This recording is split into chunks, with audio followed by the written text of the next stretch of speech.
teenagers fucking a car. And I saw Star Wars. Some guy kissed his sister and killed their dad. And I saw Schindler's List. Some guy bought a factory and cried. Missing the point. I think it's weird that our dogs and our cats take naps, but we put down our babies. Like I was with my friend, he had a kid about 6 months ago, and he started crying. Like, well, better go put him down. Like, you just got him. Buyer's remorse? Okay, this is going well. I don't believe in God because the Pope needs glasses. He's the holiest man alive. You'd think he would have thrown him something. Think there should be a transformer in Amazon Prime. Because when Megatron attacks, everyone's like, oh God, we need help. It says, I'll be there in 2 days. For $8, it's going to be there tomorrow. I'm like, no, we're fine.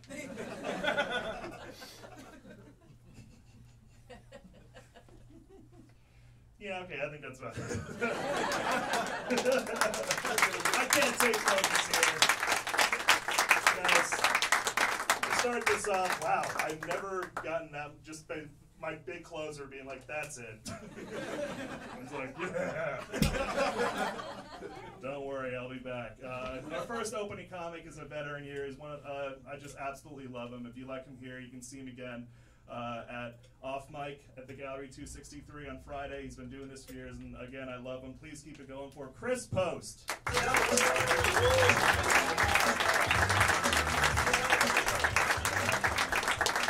One more time for David Thomas. I love David. I love David very much. We look like each other's AA sponsor. It's, he's a real peach. I ran into my ex the other day.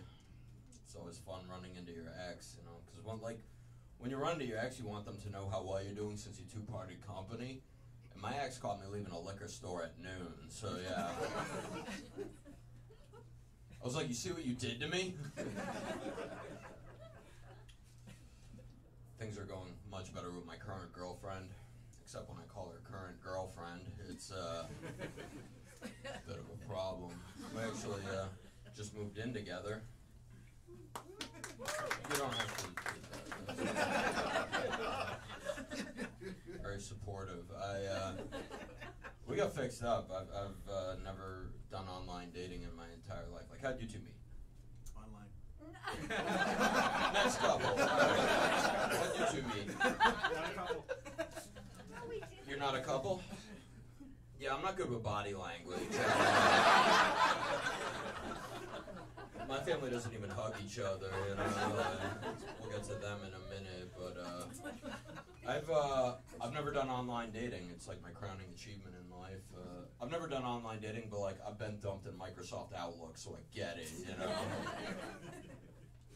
Like I didn't even have to read the email because the subject line just said breakup, you know. But my girlfriend's way more successful than me financially. I knew that the first time I went to her apartment, because before we moved in together, she lived on her own and I lived with two other dudes. So the first time, that's not the punchline. Thank you though. First time I went to her apartment, I realized that people that live on their own have different problems than people with roommates. Because the first time I went to her apartment, she goes, "Chris, I'm sorry about this cat fur on my couch. It's disgusting. I'm sorry about this cat fur." And I looked at her, I was like, my roommate shaves his pubes in the sink, alright? She goes, "Your roommate told you that?" I was like, I wish. Fucking gross. I'm trying to quit smoking. It's not going too well. You know, the first time my girlfriend saw me with a cigarette, she was like, "You look ridiculous with that thing." So I tried vaping. She was like, "Go back to smoking," you know? So, I smoke American Spirits. Anyone else? Yeah? Can I have one? I'm broke. smoke American Spirits. If you don't know about American Spirits, those are like the hipster douchebag cigarettes, so it's a good way to show people that I'm dumb yet pretentious. And but before that, I was using the Juul. Has everyone seen that? Woo! Yeah. Thank you, one person I saw using the Juul 5 minutes outside, 5 minutes ago outside. But the Juul, if you don't know, it's like a metal version. And the first time my girlfriend saw me with that, she goes, "You look like you're sucking on a thumb drive." So yeah, it's real nice. I'm tattooed. You're not blind. I think I got too many, or as my mom said, "You made your point." It's real nice. It's weird though. I have like multiple Stephen King tattoos. Though that's like a poor way to say I'm learned, you know. I said that in a crowd in Southie once, and he goes, "You dumbass, it's learned."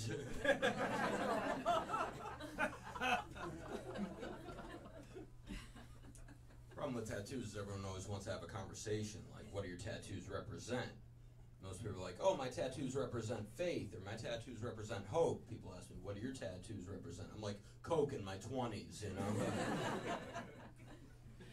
For the record, I don't do cocaine anymore, so you can, like, shake my hand after the show.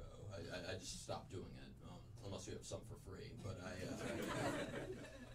that's a dark joke for going first on a showcase. Sorry to the student I'm about to bury, but no, I'm kidding. I have a day job, I'll tell you that. During the day, I do internal customer service. It's good for the soul. So to cope with the stress of it, I started practicing mindfulness. You guys know about mindfulness? It's Cambridge, I'll pander. It's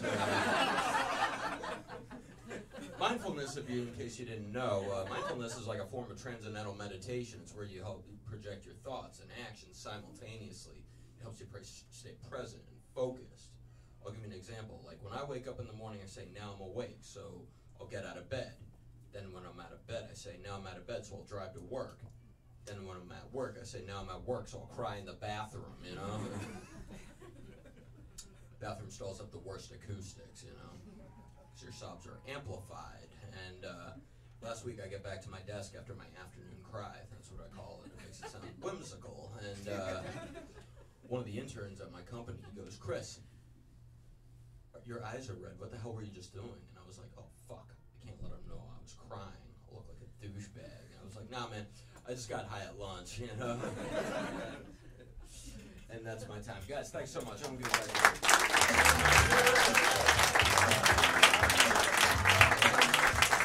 Chris Post, everybody. Best thing I ever heard about Chris Post was that he looks like his appearance would beat up his personality. So much. That's true. All right, you ready for our students? Yes. All right. Very excited. This first comic is hilarious. Very excited to see her perform. Keep it going for Soumya Sudhakar.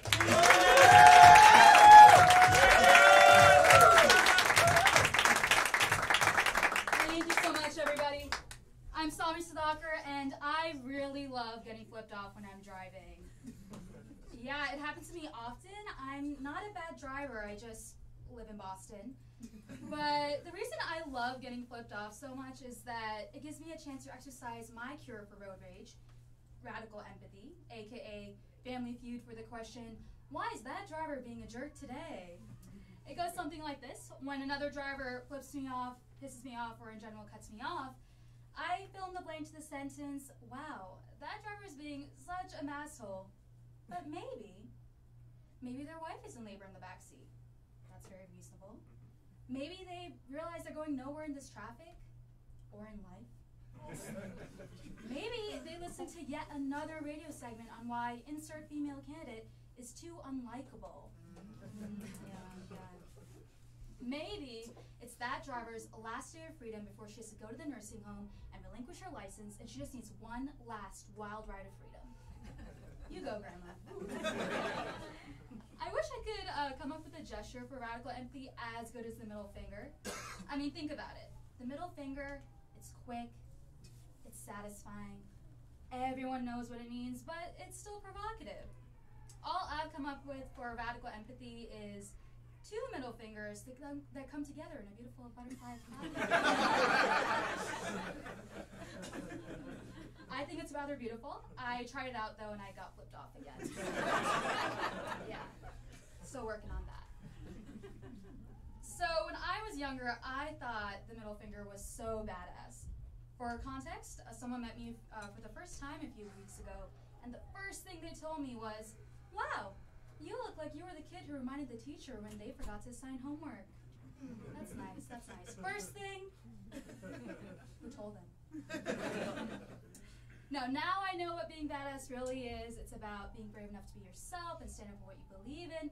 But I didn't know that back then. So I wish I could go back and tell 12-year-old Samya, hey, you are badass. Not only do you think the coolest thing to wear to the middle school dance is a tee that says, "Let's trash pollution." Yeah, I did that. But you're gonna do that. You're gonna wear that while tearing up the dance floor, much to all your peers' surprise, because they don't know a fundamental truth that you can be brown, you can be nerdy, you can also be twerky. Yeah.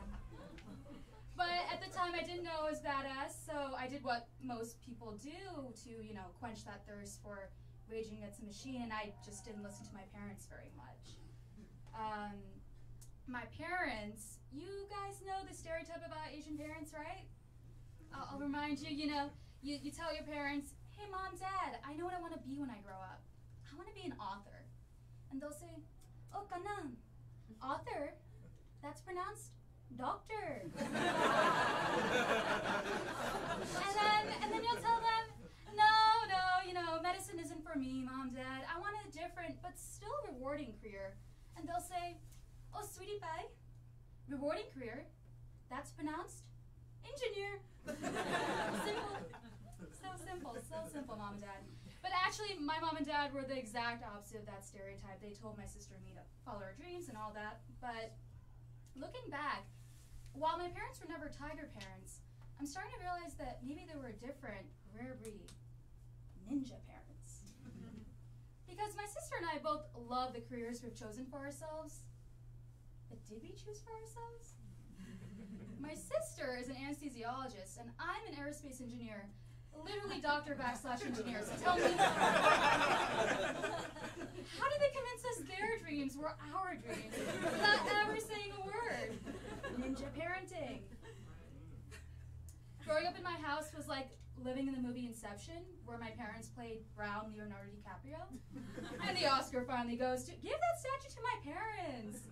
They convinced their rebellious daughters to follow their dreams into the most Indian American approved careers available. And to love it? That's messed up, right? I'm in too deep, I can't even tell. Welcome to ninja parenting. I can only imagine the beginning when something like this.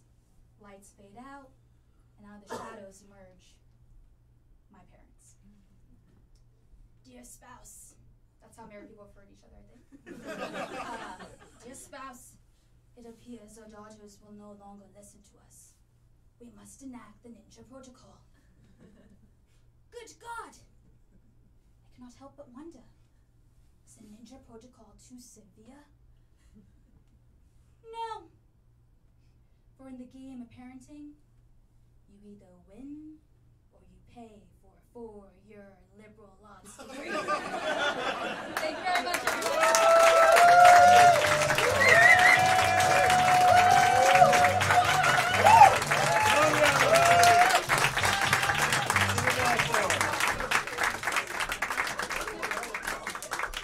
Alrighty, coming up next, please keep it going for Daniel Barakat.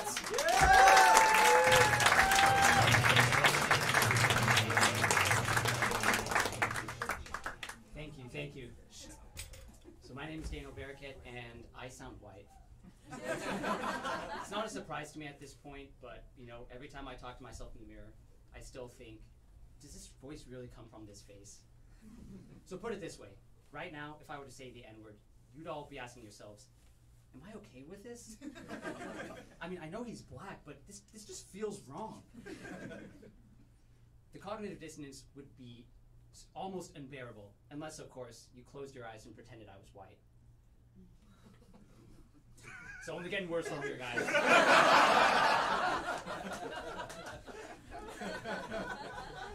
So I'm a second generation Ethiopian American, which means that my parents were born in Ethiopia, they moved to the US and had my brother and I here. I also grew up in a white suburb, which meant that it was my responsibility to educate my classmates on the difference between Ethiopians and other African Americans. And this was a tough job, but I know that I really changed the way that my classmates saw me. Because now, to this day, when they see me, they'll think, what if I told you that for only 50 cents a day, you could get this nigga some chicken and watermelon? What did I tell you? I told you guys. Might as well have closed your eyes. This is what the next race war looks like.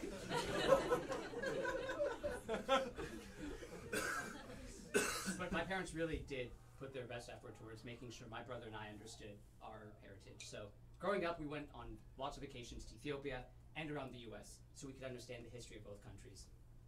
And I got to see, in my childhood, a lifetime's worth of historical monuments, except the only thing I really remember from those vacations are my parents constantly arguing over dinner plans. I'm not gonna lie, it was devastating as a kid watching my parents verbally abuse each other for 30, 40 minutes at a time. So when I got older, I would step between them and say, Mom, Dad, we're on vacation. It really doesn't matter where we eat dinner. Let's just try to enjoy ourselves. And they would always tell me, Daniel, mind your own business and stay out of it. But I never, ever listened to them because those arguments were a family tradition and I didn't want to feel left out. I mean, I had to call their bluff. 30, 40 minutes is nothing. I had to go another 2-3 hours just so that we could have a real good family bonding experience. But you know, the great thing about those experiences is that later on, I learned some skills that helped me get out of some tough situations with my parents. So for example, one time, I drove home 2 hours after my curfew, and when I walked through the door, my mom was mad. She took one look at me and said, Daniel, your eyes are red. Did you drive my car while stoned? And as she began to yell at me, I just stayed calm, kept my composure, and responded, no, Mom, I did not smoke any weed. Now, this sounds like a lie. Obviously, my eyes were red. I had no sense of time whatsoever. But it was true. I was out of weed that night, so I didn't smoke any. So I just took some Xanax instead. Of course, when I told my mom this, she was besides herself. She was so angry she couldn't even speak. So I did the right thing in that situation, and I gave her my Xanax. I had to continue the argument somehow. It's a family tradition. So growing up, I had a lot of white friends. And I would hang out with these friends all the time, after school and on the weekends. And I was so close with these friends that they really saw me independent of any racial stereotypes that existed around black people. In fact, they would tell me, you know, Daniel, I just don't think of you as black. And I was surprisingly very happy about that, you know. At that time, I thought that meant that I belonged, but now I realize that I was getting racially friend-zoned. But sometimes I did have to be honest with myself. For example, when I would go and get my hair cut, I would always go to a black barbershop. And I would always try to join in on the friendly banter that those barbershops are known for having between the barbers and the customers. But every time, I would get 3 words in and everyone would stop and look at me wondering, who the fuck does this skinny Carlton think he is? I know, it's a good one, right? But in that moment, I'd have to stop and understand that there was a cultural barrier between me and all the other black people in this room. And I'd have to ask the one question that I dreaded asking, which was, am I a sellout? And I would meditate on that through the rest of the haircut until at the end, I tipped the barber and he'd come up to me and say, appreciate it, dog, I'll see you soon.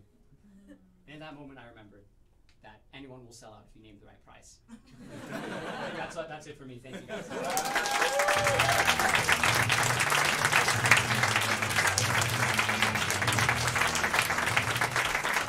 And American, everybody!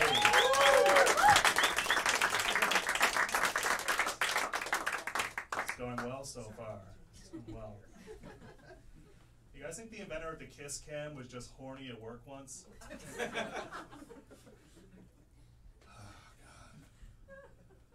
What if I can make those 2 people kiss? Need some filters. Okay. I'm going to bring this to it for crying out loud. All right. Our next comedian coming to stage is fantastic. Please keep it going for Yakov Kronrad. I'm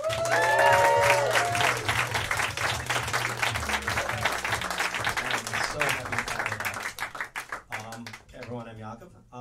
You might have noticed I have long curly hair. That means two things. One, definitely Jewish. Two, it means that drunk girls on the Green Line get to touch my hair without asking my permission. But I'm actually the only person in my family who has curly hair, so maybe it means a third thing? My mom doesn't like talking about it. But I didn't have curly hair when I was a kid. That came out later, and in my family it's almost like a myth why that happened. Where did it come from?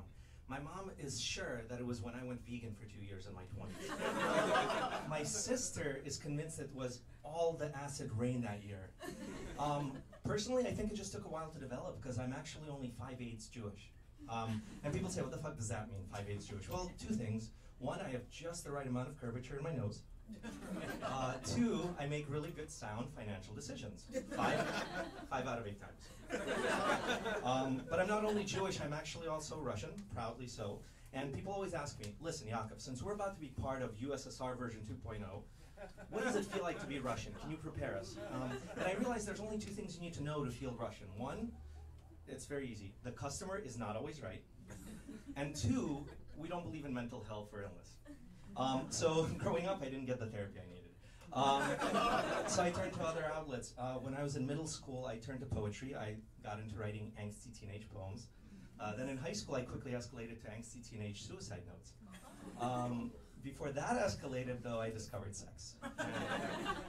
Physically, psychologically, not sure. Jury's out. Some examples. Okay. The girl I lost my virginity to, I fell in love first time. I got a summer job to save up for her ring. She spent her summer earning 5 more rings. My next girlfriend put a love spell on me, and my friends convinced me to play along for 2 months. And then Natty, the love of my life in college, she once had a dream that she had sex with my best friend. So, she had sex with my best friend. But fortunately, then I discovered drugs. I was a late bloomer. I got to college. I discovered pot, and I started selling it, to save money. I discovered ecstasy, acid, cocaine. I started selling that too to save money. It was much cheaper when you were the one selling it. And turns out I was a great drug dealer. And I realized why, because in drug dealing, just like in the Soviet Union, the customer is not always right. So I was well prepared for this, right? But I got really into it. Me and my friend moved in together, and we were selling acid and having a grand old time. And I wanted to kind of, formalize my relationship with acid. So we instituted Tripping Tuesdays. Every single week, we would get together Tuesday night and trip. And the only problem was that I taught linear algebra at 8 a.m. on Wednesdays. I loved that semester, and I will say this, I got the best reviews of my whole teaching career that semester. It was amazing. For the one person in here who didn't realize it, I have ADD. I do. I love starting new things. I start a new side project about once every 2 months or so, serious side projects. And when I was going to grad school, I asked the professor for a letter of recommendation, and he wrote, Yakov is one of the smartest students I have ever worked with in my life. He is amazing at starting things. But I do. I really love starting things, and the one thing I love starting more than anything else in the world is learning new languages. You see, because I learn new languages when I fall in love with girls, and so I fall in love really easily, like once or twice a day on my commute, usually. And I've picked up some languages along the way, Portuguese, Spanish, Polish, sign language, hieroglyphs, tongues, all the basics. And I was convinced that the reason I was so good at learning languages was because I was falling in love. And that's a great motivation when you're falling in love. Until I read a study recently, and it told me something every drunk college kid who's hit on an exchange student already knew. Drinking alcohol actually makes you better at foreign languages. Your pronunciation gets better, your comprehension increases, your fluency goes up. And then it hit me. All those years of learning languages, love had nothing to do with it. I had just been a really high-functioning alcoholic my entire life. And then a few years ago, I had to stop learning languages. Don't worry, my love life is fine, but I had to go to rehab for my alcoholism. I haven't learned a language in a few years now. And I got to rehab, and I told him, look, I'm Russian. I don't actually have a problem. And they said, look, you're in rehab. Just like in the Soviet Union, the customer's not always right. Thank you, everyone. I'm Jakob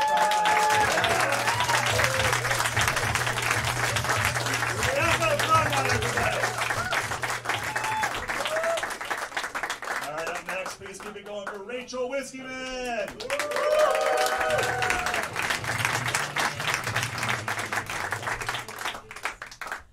Hi everyone, my name is Rachel Whiskey Man. Yep, Whiskey Man, you heard that right.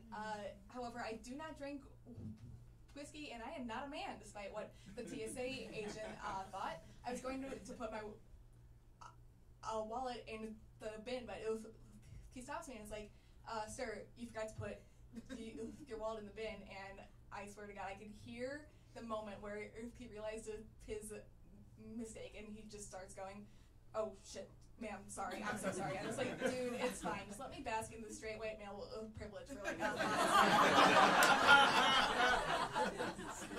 So, in case you haven't noticed, I have a stutter.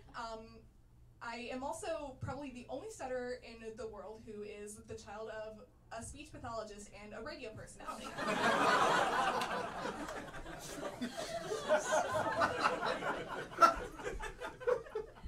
I mean, I think God just had to like throw something funny in there because, you know, he already made me a gay Jew from the Midwest who also has a stutter, so he just like peppered in the fact that like my parents were going to be a speech path and a radio personality because he had to lighten it up somehow because otherwise it was just sad. So, but you know, it's really not all that bad. It's only impacted every aspect of my life, but you know, I'm counting. But it's actually how I met one of my best friends. She was the only one in the room who did not know I had a stutter, and she went to make fun of my stutter, as many people do, and the whole room just went dead silent, and the color just drained out of her face as I said the only sentence I can get out without stuttering, which is, you know I have a stutter, right? And she just started spluttering and trying to explain herself, and I let her squirm for a second because, you know, I gotta have some fun with it. But eventually I told her, like, dude, it's fine. And, you know, she still feels bad about it about 2 years on now, so I figure she's worth it keeping around. So there are a few things in the world that I actually hate. People who stop in the middle of sidewalks, professors who require class participation, WASPs. But there are a few things I hate more than a little song called Paco Bell's Canon in D. Now, you might be thinking, Rachel, that's like a really weird reaction to have to a song that was written 400 years ago. And my response to that is, yeah, well, you'd have the same reaction if you spent your youth playing a cello, which, spoiler alert, is not a cool instrument to play in school. And playing that song every year ad nauseum when the only notes you get to play are 8 goddamn quarter notes the whole time.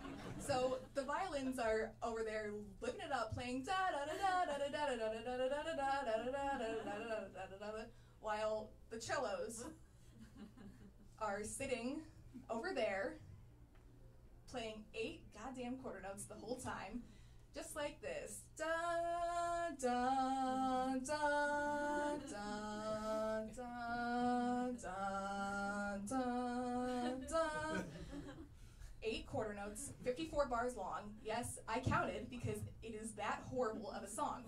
So I've developed a sort of Pavlovian response to this song. So anytime I hear it, and I hear it shockingly a lot, I just automatically say, God, I fucking hate this song.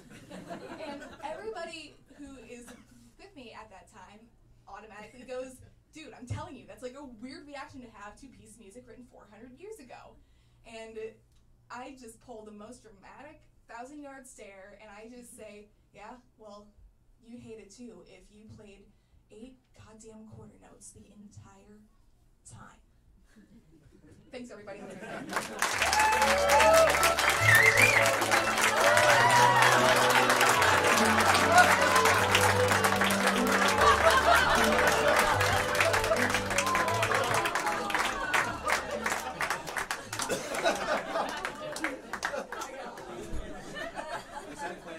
it going for Rachel, everybody.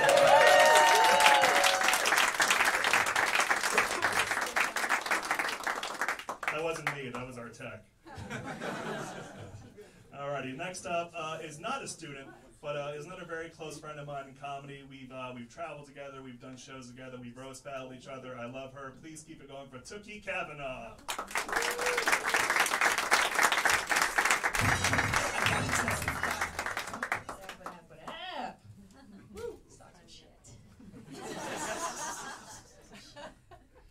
You know what's interesting is every now and then after shows, I get like unsolicited feedback from audience members. Like I remember after this one show, this older gentleman, old white guy, they know everything. He comes up to me and he goes, "Oh, you're funny. You're real funny. I like your act. You're funny, but be blacker." Okay, so here's a fun fact about me. My biological father is a white man, so it's scientifically impossible for me to be blacker. That's not how that works, right? So I'm sitting here like, blacker, oh, okay. You want me to embody a racist trope and be a caricature of a black comedian because you saw an episode of Def Comedy Jam back in 1996, and you think we're all like that. Okay, cool. So I did my research. There's actually a 3-step process to being blacker, right? Step 1, have a distinct name, right? Because it's not just Cedric, it's Cedric the Entertainer. It's not just Monique, it's Mo apostrophe Neek. As far as we know, it's just Bruce Bruce. I don't know if you know Bruce Bruce. Bruce Bruce is kind of like what Tim Allen is to white people, but instead of tool time, he was a spokesperson for Popeye's Chicken. Don't ask me about it. Now, my name, Tookie Kavanaugh. What the fuck is a Tookie Kavanaugh? Tookie comes from the Hebrew, thank you, Jewish dad. My last name is Kavanaugh. I don't know how many of you kept up with what was going on in politics in 2018. Oh yeah, last year was not a good time to have the last name Kavanaugh. That guy can kiss the blackest part of my ass. He doesn't even spell it right. There's no U in Kavanaugh or rape. But I think what the we're doing it. But I think the most egregious thing to have happened regarding my last name was about 2 years ago after a show. This woman comes up to me after a show. She goes, "So how'd you get the name Kavanaugh?" "I don't know, bitch, slavery." So, unique name, check. Step 2, have a catchphrase, right? Because only the best, most famous, and honestly the most self-respecting black comedians from back in the day had a catchphrase. Most famous of all was Shucky Ducky. Shucky Ducky Quack Quack. He used to punctuate every punchline with that. Look him up, the man is a legend and a genius. I'm more of a food person myself, so I think this is the direction I'm going to go. And step 3, establish sexual prowess, which means that I, a 5'7" beige woman, have to convince an entire audience that I have a huge dick. So I figured I'm just going to start off every set just, "Hey yo, fellas." I said, "Hey yo, fellas, you ever been fucking a bitch?" Because subtlety. "You ever been fucking a bitch?" And when you hit it right, she gets an attitude like, hamburger. So.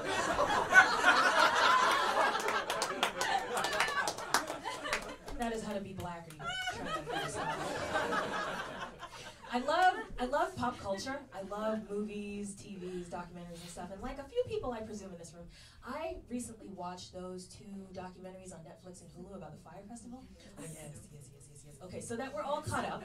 If you're not already familiar, the Fyre Festival was a monumental event in 2017 when a group of very intelligent people allowed washed rapper and 9/11 commentator Ja Rule to convince them to spend upwards of $250,000 to spend overnight in FEMA tents in the parking lot of a resort in the Bahamas because luxury. Now, as hilarious as that was to watch a bunch of rich idiots get scammed by a rapper who hasn't been relevant since 2003, and mind you, Ja Rule is nothing without Ashanti. But as hilarious as that was, there were a lot of real people who got hurt in that situation, right? Like, real people were scammed out of so much money. The Bahamian people lost out on labor hours and their livelihoods. As the child of an immigrant from the Caribbean, I took that shit very personally, watching these black people, these black islanders get further disenfranchised. But I think the biggest loser in that whole fiasco has to be Evian water. Now, if you watch the Netflix version of events, there is an interview portion where a former festival organizer named Andy King describes how about $150,000 worth of Evian water had been tied up in customs.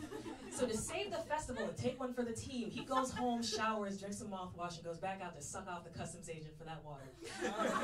That must be some good water, right? And I feel like Evian missed out on what could have been a potentially viral marketing campaign, right? Because you picture the ad, right? Purified water filtered through the snow-capped mountains of the Alps as ordained by the government of France. Evian. You'll suck a dick for this. And I don't mean to sound like an elitist snob, but after hearing that, there's no way I'm about to wash down the taste of some peen with Dasani, okay? But I love the pop culture shit, and one thing that I got to do that was really, really cool is last year I got to go down to New York to go see The Lion King on Broadway, right, which was really awesome. It was a spectacular event because it was the 20th anniversary of that show, the run of that show, so it was a huge deal, right? But here's my thing. Disney's on some shit. Didn't notice so much when I was a kid, but I was like 24, 25, I found one of the crows from Dumbo, his name Jim, and I was like, what? Yeah, I see you, Disney. Oh, did I just fuck up your childhood? Yeah. so there's sort of this open secret about Disney, and that Disney villains are either gay or effeminate men, right? I think about like Jafar from Aladdin. Jafar was a fabulous bitch. No straight man could wear a robe like Jafar. That's mother. Captain Hook from Peter Pan. Captain Hook is proof you can be differently able and still be a daddy. Captain Hook had that juice. And Ursula, the sea witch in Little Mermaid, her character design was inspired literally by a famous drag queen from the 80s named Divine, right? Look this up. So I had this in the back of my mind, not really thinking about it so much until these two scenes during the show. First scene, Scar's solo number, Be Prepared. Scar's perched up high on a rock, underneath him are hyena people dancing. And then out of nowhere, out come these three sexy shirtless hyena men bumping and grinding to techno music. And I was like, oh yeah, this is pretty gay. Like even for Broadway, it's pretty gay. But the best scene by far, my favorite scene, is a scene between young Simba and Scar. Young Simba goes, Uncle Scar, you are so weird. And Scar goes, you have no idea. And this dude sitting next to me just goes, yes! And I was like, yeah, shit, Scar's gay. All right, you guys have been absolutely delightful. Give it up for David and Stu.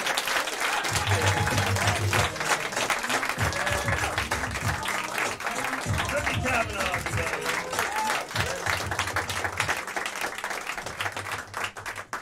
I grew up in Virginia. Anybody here ever been to Virginia? Yeah, it sucks. If you're a fan of Virginia, you're also a fan of syphilis and racist miniature golf courses. 10 years ago, I got a hole-in-one at Charlie Chan's Railroad Adventure, and I still feel awful about it. I swear to God, when Frozen came out, a friend of mine texted me and was like, dude, have you seen Frozen? And I was like, no, but that's a weird thing to ask. And he was like, dude, it's so good. Too bad it was made for the gays. Like, that's a weird thing to call kids, but okay. All right, you ready for the rest of our students? Keep it going for our next comic. Very funny. Scott Reed.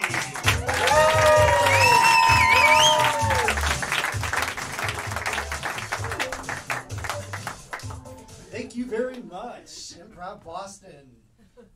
My name is Scott Reed, and I am from a suburb of Boston called New Hampshire. And so basically I'm a divorced dad of 4 kids. So ladies, that would make me a DILF.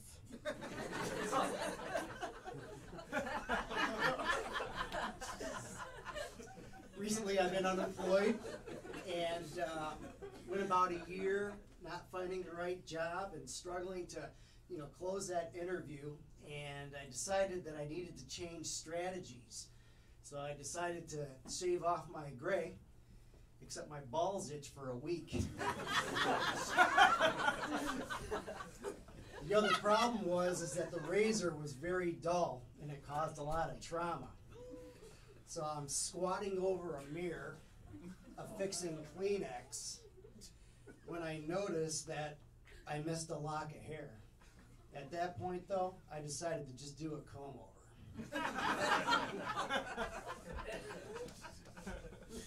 Thank you.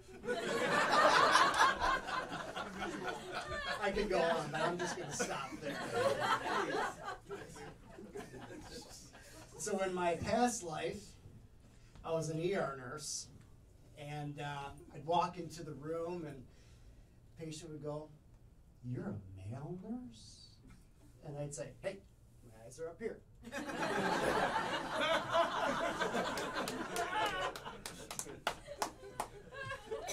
I said, "Yeah, I'm a male nurse. Watch, I'll prove it." That was to give you a break from the last joke.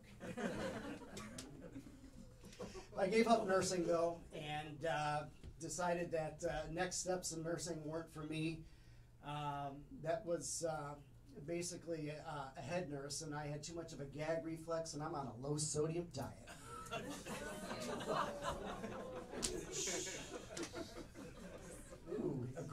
actually a very good thing. Just in case you know, that counts as a laugh.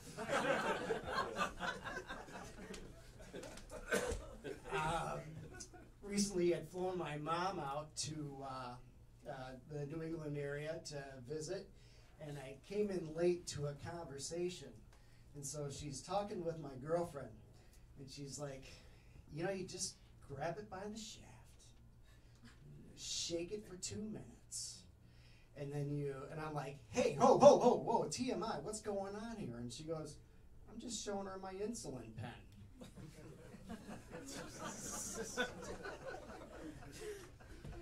So I'm talking with my mom, and she loves Arizona a lot, but I'm not sure what she likes more. The warm, hot, sunny weather, or the fact that she now has a medical marijuana card. 71 years old, called me the other day saying, you know, it was Edible Monday at the store the other day.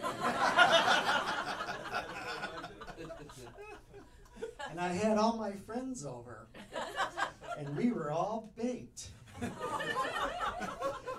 I said, yeah, great, Mom. Just what we need is more fucking senior citizens driving slow.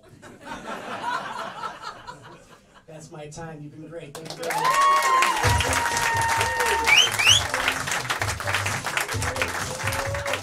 Scott Reed, everybody.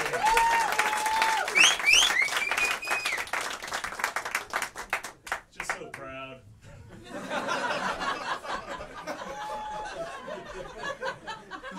Our next comic coming to the stage, very funny. Keep it going for Tim Booker.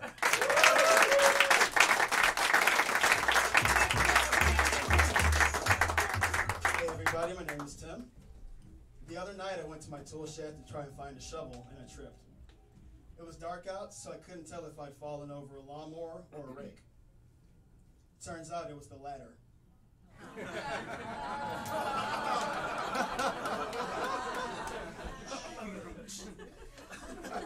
I've got braces. I've had them for about 2 years now. And before I got them, I was mostly concerned about what they would do to my love life. I worried that women would see them and be turned off, go running the other way. It turns out having crippling commitment issues is a much bigger deterrent. The braces themselves aren't so bad. I just have to brush and floss every day, go see my dentist more regularly, and I'm good to go. I went to see my dentist, and she performed cleaning and a cavity search. Now, thankfully, my teeth were fine, but she found the drugs I had hidden in my ass. I'm just mostly grateful that I didn't get braces as a teenager, because kids can say some mean things. For instance, when I was a kid, they used to call me Shrek. Not because I was a fat kid who wore a green hoodie all the time, but because of my crippling commitment issues. And because of my swamp ass.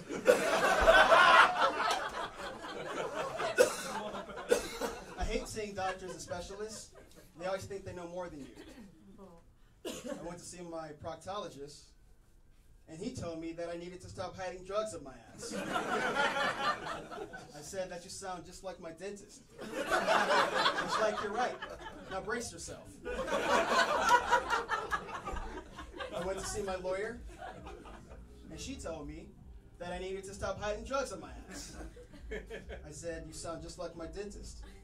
She's like, you're right. Why do you think I keep you on retainer? I went to see my chiropractor. And, just kidding, the chiropractor's got my back. I'm jealous of the cops. They have a siren that they can turn on and go wherever they want, whenever they want. I want a siren. For my emergencies, I want that kind of power. But not for anything important. Just for situations like I leave work during rush hour and realize I have to take a shit. I want to know that I can eat the fish tacos at lunch without suffering any major consequences. Cops get to use guns, and I'm jealous of that too. I want to use a gun, but not for anything important. Just so I can cut the line in the bathroom to take a shit faster. Cops get to tamper with evidence. I'm jealous of that too. I want to be able to do that, but not for anything important. I just don't want to have to be the one to explain to the janitor why the bathroom floor looks like someone spilled brownie batter on it. There's a reason my coworkers and I call them mac and cheese at work crap and cheese. That's all I'm saying. So that's what I want. And if I had the power, I'd create a 2-lane highway. The first lane would be a fast lane, and the other lane would be for the runs. Thank you very much.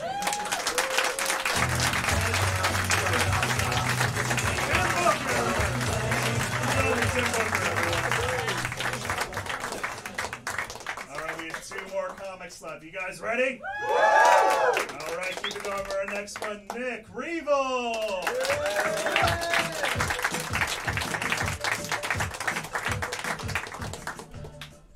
Yeah, I think that's the first time you got my name right the entire class.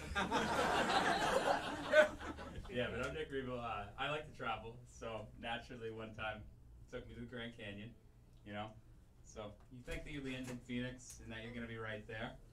But, you know, I knew something was off as soon as I got off the plane with my 3,000 times lens and people were running away from me.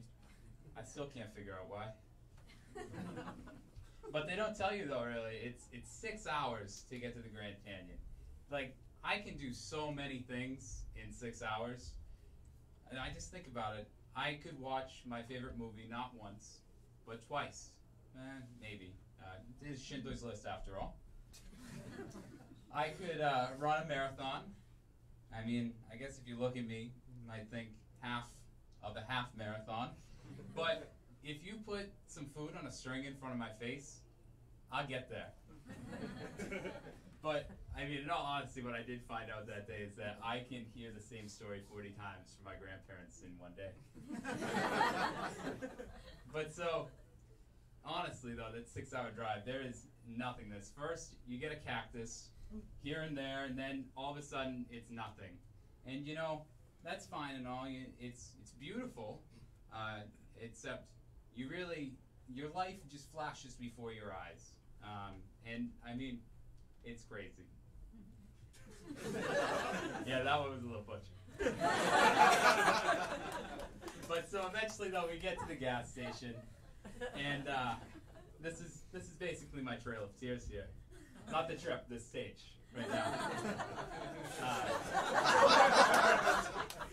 No, but we get to the gas station finally. It's the first thing in all this nothingness, and I get out of the car. I go up to the gas pump. It's cash only. Great, I got Grandpa. He's always got cash. So we walk inside to the store, and in there, I think that I met the police chief, the mayor, the fire chief. There was only one guy in there, just to let you guys all know. And so we pay for the gas. We're walking back outside, and suddenly, through the nothingness, a tumbleweed comes out of nowhere, and it hits us. And I found out he was not the doctor in the town, because I was fine, but my grandfather, he was dead. So, abused, bruised, exhausted, but still excited, especially Grandma. We're still on our way to the Grand Canyon. And finally we get to the gate. I'm like a kid at Disneyland. Like, it really, it's great, I'm ecstatic. And then I find out after I'm rolling down the window, they expect me to pay. This is nature. Like, come on, you didn't build this. You probably sent someone here in the desert to die just to find this for you, and you still expect me to pay. Oh well. So I take out my wallet, try to hand him my debit card. It's cash only. It's great because I have so much cash on me. So I ask him, like, where's the nearest ATM? Back in Phoenix. Nice of them to tell me, at least. So we go back, at least, to the gas station first, try to find the wallet, and we speak to the newly turned gravedigger.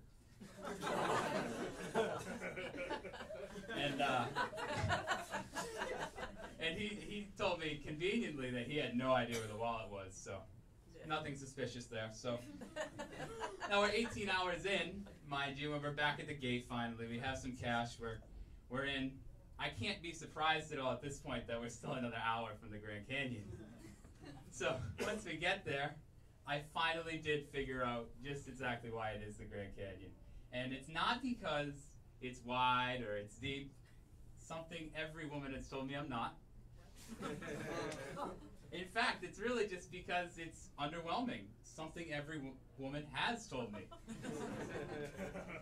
And so, with all of that underwhelming inside, in 3 minutes, 2 great selfies, 1 accidental shove. Grandma, I heard enough of your stories. I rode off into the sunset. Thank you, guys.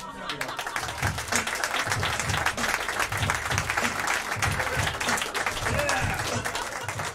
Keep it going for what's his name? I mean Nick Riedel. Come on. I love grandparents. Every holiday, my mom's so worried that our family's just full of alcoholics, and I have to be like, no, Mom, we're not. We're fine. This past Christmas, my grandma comes up and he was like, David, can you make me a Manhattan? And I'm like, I don't know how to make a Manhattan, Grandma. She said, you'll figure it out. Like, that's not how the recipes work, but okay. And on principle, I'm not going to Google this. So I take a glass, I fill it to the brim with scotch, and I put a cherry on top, like it's ice cream. And I give it to her, she downs the whole thing. She's like, that Manhattan was delicious. Yeah, fuck, Mom was right. But then, of course, every Christmas, I also have to show my family my latest comedy tape because my sister teaches yoga, so we both have to disappoint our parents. And we watched the whole thing. My grandma doesn't laugh once. And at the end, I'm like, Grandma, do you like it? Do you think I was funny? She's like, you know who's funny? Kevin James. Like, thank you for that feedback. All right, we have one more comedian left. Give the warmest welcome to David Whitley.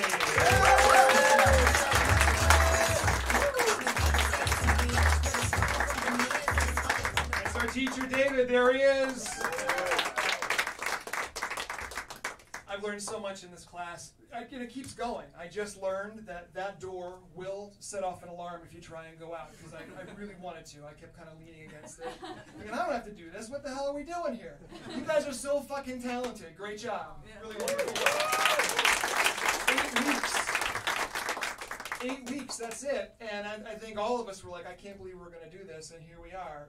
The biggest thing I learned, I think, is that I'm not funny. Fuck you. Come on. That's cruel. 8 weeks and I've internalized that, and then you're going to toy with me like this. No, really, I figured out that I'm not sure I'm a funny guy.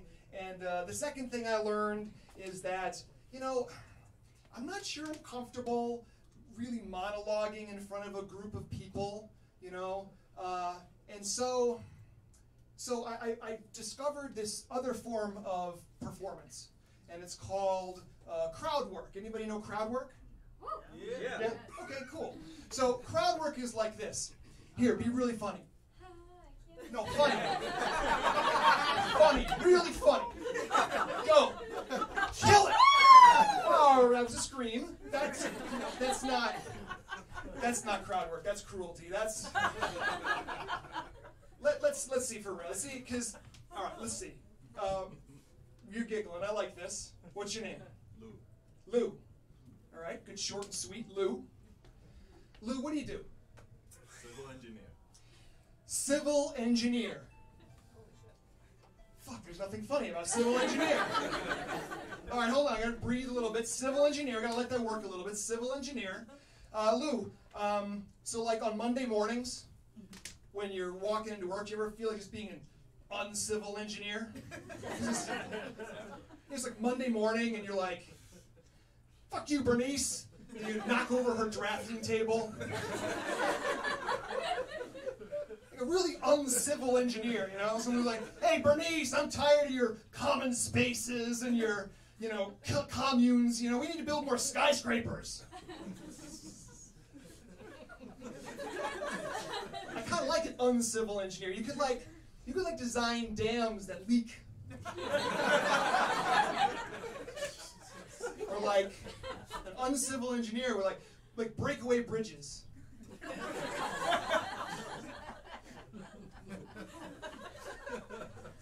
So I'm not good at crowd work either, and here's why.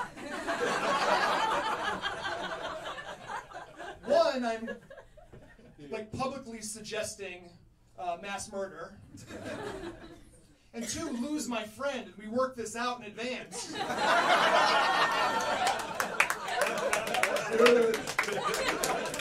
It's true. And here's why. Because last week I wanted to practice crowd work because I thought, man, you know, getting a group of people together and having the comedy come from the group rather than just for me, that sounds really nice. It sounds, you know, like a coming together, right? And so I went there, and the first dude I picked on, what do you do? And he says, civil engineer, last week. And I go, fuck. I got nothing. Next woman, I'm like, hey, what do you do? She goes, I work for Mass Save, thank you. Nothing. But what I did discover is that while I may not be funny, and I may not be witty in the moment, like doing crowd work, I am patient. And it took me a week, but I figured out what to say about civil engineer. So I called my mom, and I said, hey, Mom, know how you're going to come to that thing on Tuesday night? She was like, yes, David. It's like, you're not coming, Lou's coming.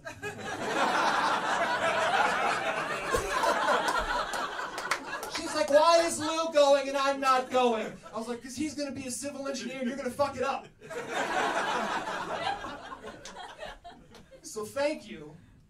So this is my plan. I'm just going to go to as many open mics as I can and be unfunny for like 5 years until I've encountered everybody with every job. And then I figure I'll have it. Sound like a plan, Dave? Okay. Let's do it. Thank you all.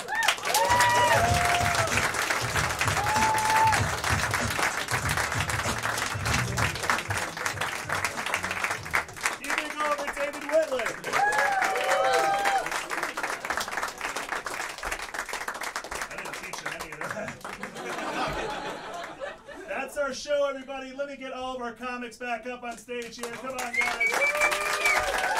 Keep it going for them. You fucking killed it, right?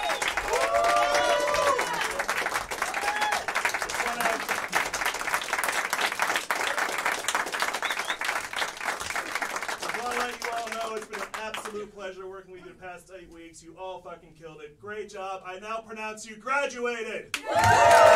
Everybody have a great night!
I don't know.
I'll be out there in a minute.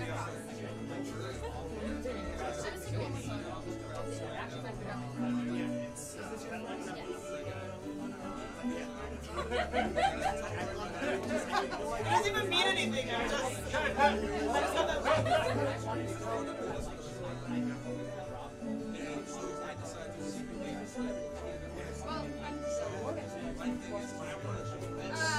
A big group photo, but I guess we got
You got my email, so I just looked it up when she's done it. So I was like kind of dazed when it came up, and someone was like, "How's the Family Feud playing?" I was like, I was definitely for you. I don't know, that was amazing. Oh, thank you. I'm glad you liked it. All that stuff right out. Yeah, what I want to do is get up and like say some kind of obscure opera aria. If you say the name of the song, then I'll definitely get it. So Harder if you don't say the but exact then I name. was too nervous. Oh, you should have. Well, next time when you're booked on a show here. There you go. Thank you. Yeah, thank you.